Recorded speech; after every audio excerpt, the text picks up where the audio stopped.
माहिती नाही उन्हानं मला न्यारच व्हायले आणि जरासं घरला गेले की 17-12 लाईट चालली इमानदारी सांगड मला डिपू उकळून फेकून द्या वाटायलाय ये बघ भाऊ हे डिपू उकळे काहीच होत नाही तिकडे काय कर तू पावर असं उकळून फेकून दे तिथं सगळा दोष आहे. बालासाहेब एवढी मनाव घ्यायची काय गरज नाही रे मी काय खरंच डिपू उकळणार आहे का काय रे तसं करू नका आम्हाला लय डोसकं उठायले मला आधीच काय सुधारण झाले नुसता घाम यायला घरात बसलं किती लाईट चालली होय.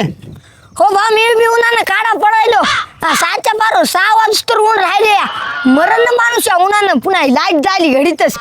खरं आहे मायला तू पहिल्यांदा लय गोंडच दिसत होतास रे आता न्यारा दिसायलाच बुरशेला आणि बालासाहेब कसा इतका पांढरा शिपट राहते रे लयच भारी दिसते हा कलाकारच आहे एक.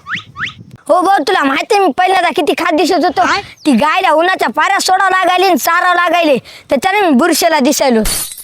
खरं आहे वैजना तू पहिल्यांदा लय गोंड दिसत होतास रे पण तू कायमुळे काळा पडायलास माहितीये का ही लाईट चालली लाईटीमुळे तू घरी बसन झालास वन भिकाऱ्यावर हिंडायलास त्याच्यानं असा कुचळ डग दिसायलास मात्र बालासाहेब हे पहिल्यापासून ही चित्र दिसते.